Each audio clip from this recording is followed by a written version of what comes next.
The South African Disabled Golf Association hosts 10 professionally run tournaments each year on the All Abilities Golf Tour, proudly supported by Nomads South Africa. The Durban Edition featured 2 back-to-back events in KwaZulu-Natal, where golfers with disabilities tackle 2 of the province's premier courses, Cotswold Downs and Zimbali Country Club. Both are known not only for their beauty, but for their ability to challenge even the most experienced players. First up was the eThekwini Championship held at the breathtaking Cotswold Downs estate in Hillcrest. This championship layout winds through rolling hills and indigenous bush, demanding accuracy from tee to green. In winter it plays firmer and faster. The ball runs out on the fairways, adding distance but also danger. And the greens, some of the best in the province, smooth, true and fast. A pure test of putting and a joy for any golfer to play. With players travelling in from around the country, the field was strong in both gross and Stableford divisions. The opening round set the tone for what was to come. David Watt stormed into the lead in the overall gross division, finishing the day 4 strokes clear of Daniël Slabbert, with Stellenbosch Justin Cowley not far behind. In the Stableford division, Jan Harm-Roux took the early lead, closely followed by Piet Dreyer and 14-year-old James Harry Payn, competing in just his second AAGT event. Luke McKenzie led the net division after round 1, showing impressive form on a demanding layout. We caught up with Cotswold CEO Mark Renwick, who shared his thoughts on hosting the event. I'm very excited to have the South African Disabled Golf Association here. They play such a critical role in South African golf in providing these platforms that the golfers do get here today. It's an exceptional association, and we're very, very grateful to have partnered with them. We're also very excited to have a long-standing member, Luke McKenzie, who is participating in this event. It's been a great journey for Cotswold Downs to have seen his own evolution in the sport, and again a platform like the SADGA and what they provide I think exemplifies in him.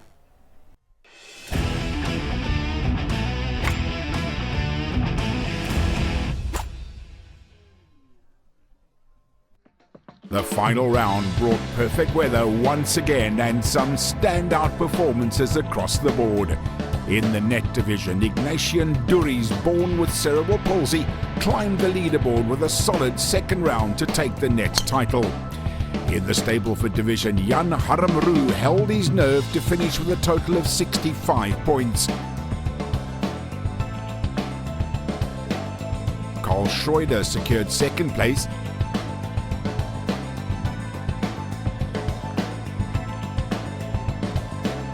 and young James Harry Payn rounded out the podium in just his second start. KwaZulu-Natal Golf Union board member and SADCA coach Sandile Msimango joined us to reflect on the competition and the continued growth of disabled golf in the province. Okay, the KwaZulu-Natal Golf Union, we're very proud to host this kind of tournament and to be graced by players from as far as Western Province and Gauteng. KwaZulu-Natal Golf Union is all about inclusivity. We like to see more players play in these kinds of tournaments, just to showcase their talent as well. And we're all about growth. And we're so proud to have David Watts as part of the region. In the gross division, David Watts proved unstoppable. Holding a strong overnight lead, he remained composed throughout the final round.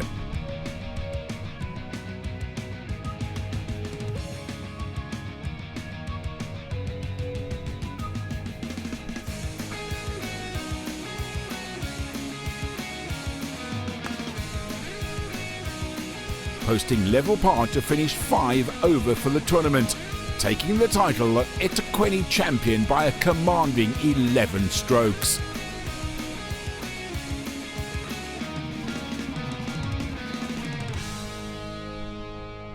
It was a a good round today. I mean, I played extremely well tee to green. I lost a few shots around the green. I feel like I could have made a few more putts.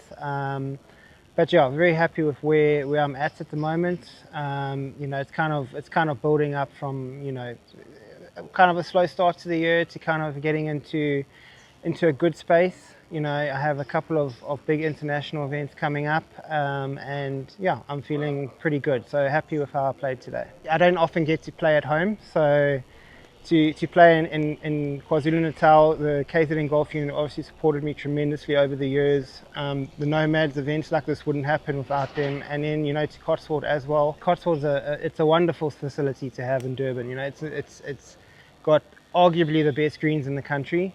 It's incredibly beautiful to play, but it's a golf course that you have to show utmost respect to.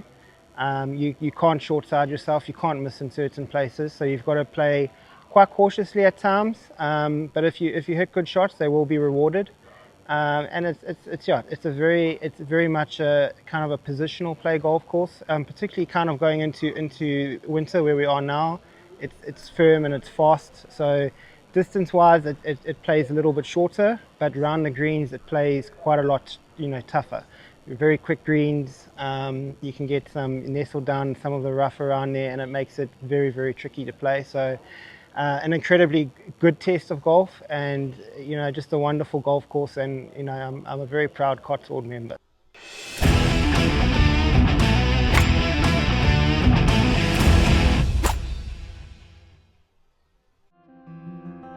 While many know David for what he's achieved on the course, being in his home province gave us the chance to explore another side of David Watts.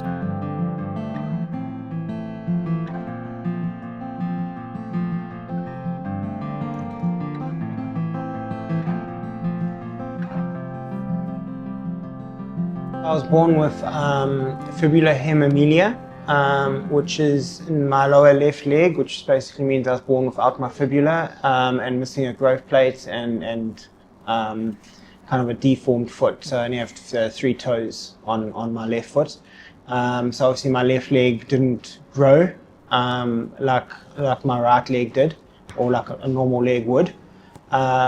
So yeah, it's effectively what I had to have is there's 2 choices that you can do. You can have even amputation, or you can have a contraption put on your leg, which is called the Elizarov, which basically what they do is they insert pins into the top part of your leg and pins into the bottom part of your leg, and they break the bone in the middle, and there are 4 turners on each side. And what you do is, over a period of about 6 months, you turn these turners every 6 hours, fractional, like literally like a millimeter at a time, and it gradually pulls your bone apart.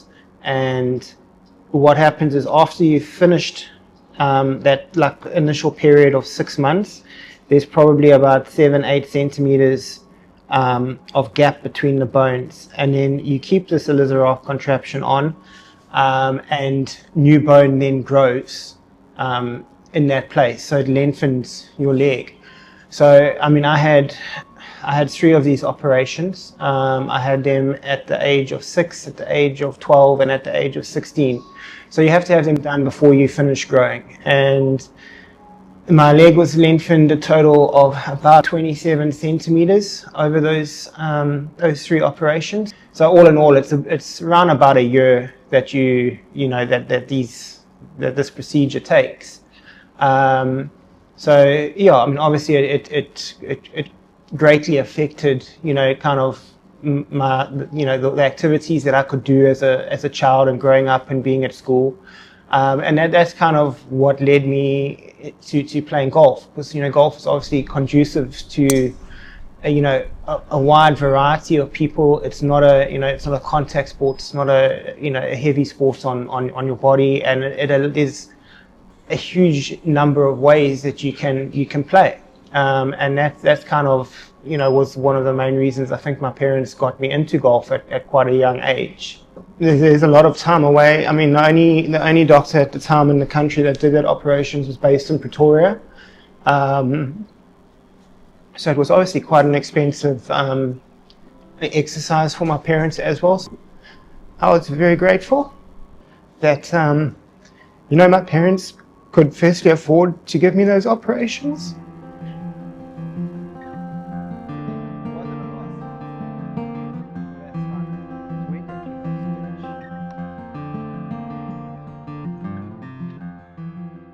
During school, I've started, I played cricket up until under 15 level, which was kind of always my main sport.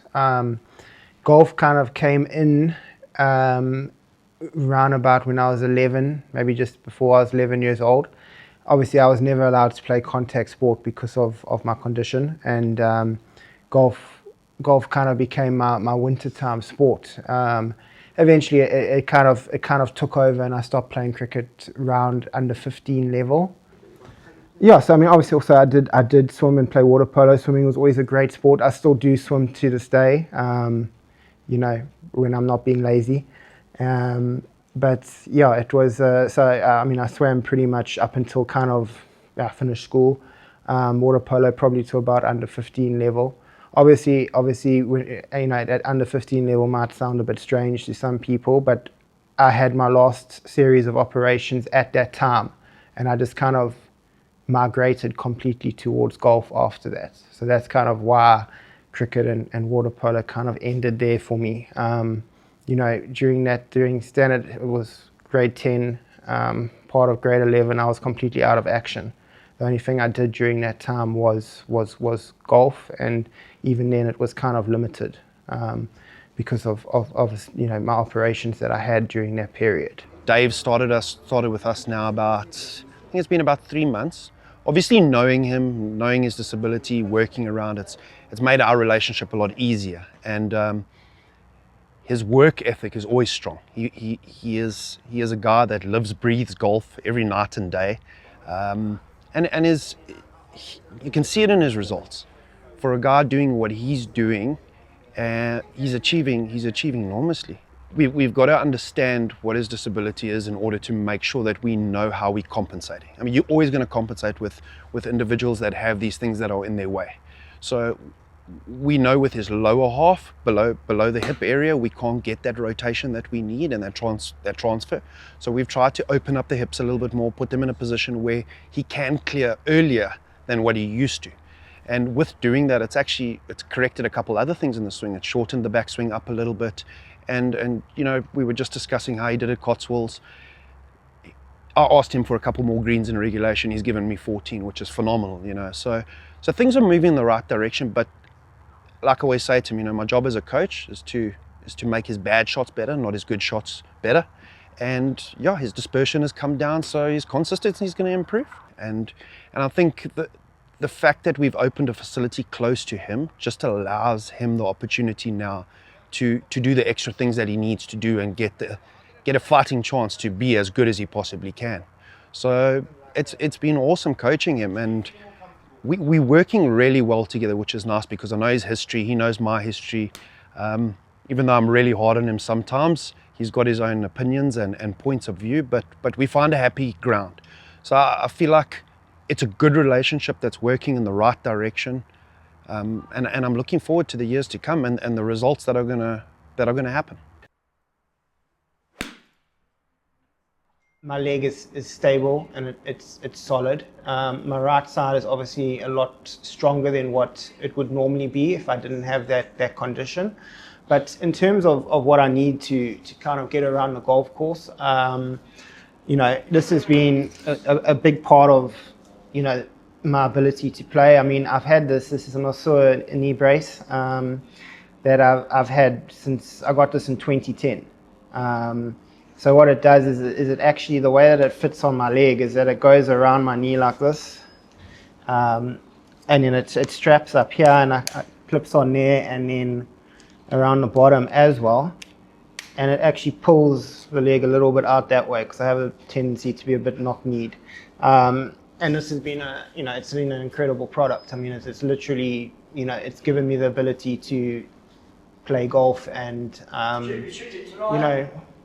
work really well on the actual golf course. So And this is really kind of my only other product that I really use.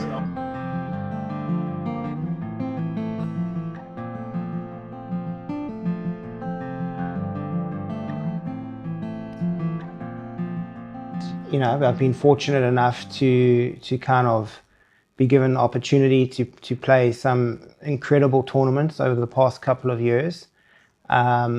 You know, notably, obviously, it's kind of a journey. Golf's a never-ending journey, and you know, starting off playing kind of normal able-bodied golf, and then progressing into disabled golf when you know the timing was right. Yeah, it led me to certain opportunities, and starting off playing SADGA events back in 23. It was building. You know, disabled golf's gained a lot of momentum over the past couple of years, and there's been a lot more publicity about it. And you know, playing in those SADGA events enabled me to earn world ranking points that put me into some international events. And I mean, the G4D Tour is an incredible initiative by DP World.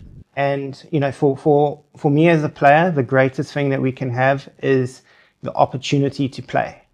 And you know, I look back at the tournaments that I've played over the last few years, what I've learned from them. You know, starting off at my first one was at Galgorm Castle, and you know, it was an absolutely like nerve-wracking experience. You know, I mean, you're suddenly playing on a European tournament championship golf course. You know, you're walking amongst some of the best players in the world, and you know, I was a bit in over my head. You know, it's also the thing is, you know, when you live in South Africa, you travel to these tournaments, you don't have a lot of time to adjust. So you have, you know, you typically, they Monday, Tuesday, you fly in, you arrive in that country on the Saturday, you get a practice round on a Sunday, and then you're in the tournament.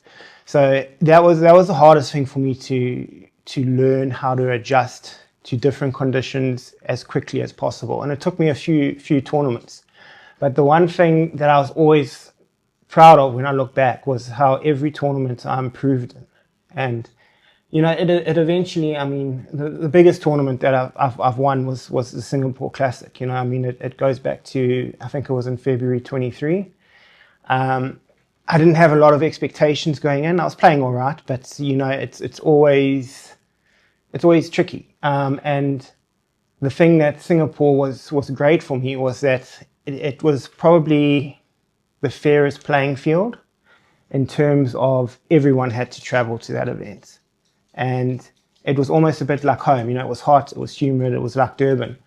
And, you know, I've had an incredible week there. And, you know, winning there, competing against, you know, some of the best players in the world, it was, you know, a week I'll never forget. And yeah, it was, I mean, it kind of, it makes you hungry. It makes you, you know, disappointed at times that you can't play more.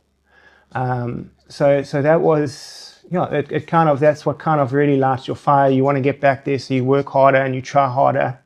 And at the end of the day, it's you know, that was a couple years ago now, and you know, I need to pick up another international win. So yeah, I mean, I'm incredibly grateful for all the opportunities that I've had over the past couple of years. And, you know, hopefully we can create more opportunities for more South Africans to play in these events. That's ultimately the goal of SADGA and what the AAGT is all about.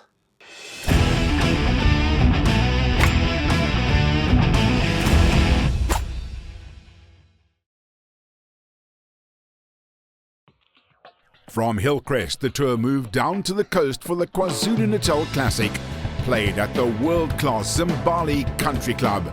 Designed by Tom Weiskopf, Zimbali is carved through coastal forest with elevation changes, sweeping sea views and strategic shot-making required on nearly every hole. Unlike the dry inland conditions at Cotswold, Zimbali's coastal breeze and lush surrounds offered a very different but equally exciting challenge. As part of the furtherance of Golf Pillar, Nomads continues to champion opportunities for golfers with disabilities. helping drive initiatives like the All Abilities Golf Tour forward. Nomads have got a couple of pillars upon which we stand. One is to assist those less fortunate than ourselves, and in this instance, it's for the furtherance of golf. Nomads have been involved in the furtherance of golf since the inception in 1960, and assisting disabled golf is an absolute privilege for the whole of Nomads. Having had the opportunity of meeting a couple of your lovely golfers here today, it's mind-blowing what they actually do, and the spirit that they show. And we are very privileged to be involved with disabled golf. Players were greeted with sunshine and firm conditions for round one. On the leaderboard, Justin Cowley held a slender one-stroke lead over Daniël Slabbert.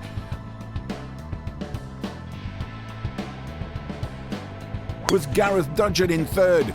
It was the first time Cowley had held an overnight lead, setting the stage for a big final day as he looked to close out his first win.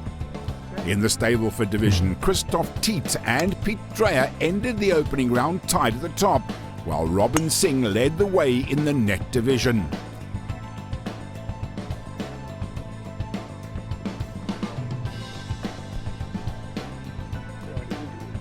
General Manager of Zimbali, Blanche Lamprecht, welcomed the tour with open arms and shared the club's enthusiasm for hosting the event for the second consecutive year. It's a privilege to watch all of them go out and play golf. I think sometimes as people we get complacent and we've got a lot to complain about, but it's amazing to see what they've done and achieved, and the determination that they've showed and how amazing they are playing this game. And yeah, it's a privilege to have them here and to watch them. The final round brought more movement on the tightly packed leaderboards. In the Stableford division, it was Carl Schreuder who found his rhythm to claim top honours. One-armed golfer Deon van Niekerk produced a brilliant round to take second, with Piet Dreyer rounding out the top three. In the net division, Robin Singh's steady play paid off. The KwaZulu-Natal local finished strong to secure the top spot. In the gross division, Justin Cowley's charge for his first AAGT title came up just short as Daniël Slabbert stepped up under pressure.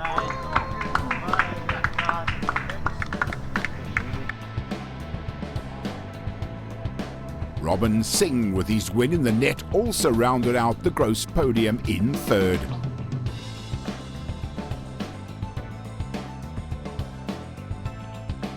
A composed final round saw Daniel take his first win of the 2025 season. As soon as the Nomads pitched up, I played actually a bit better golf. Unfortunately for Justin, it wasn't his case, but I actually enjoyed it. So they had to see two good birdies. My last couple of holes was very good. Starting wasn't so good, but ending off, I started getting everything right. So to finish birdie for a change, it was very nice. Daniel! Oh, he's coming. Well done, bud. You're lucky. Well played. You're lucky. You too. I need to. Middle circle. In the middle circle. In the middle. We thank Cotswold Downs, Zimbali Country Club and Nomads South Africa for making it possible, along with the KwaZulu-Natal Golf Union and Golf RSA for their continued support of disabled golf. 2 superb venues, 2 high-quality tournaments, and a group of golfers who continue to show that this is more than just a golf tour. Until next time, this is the All Abilities Golf Tour, where every swing is a story worth telling.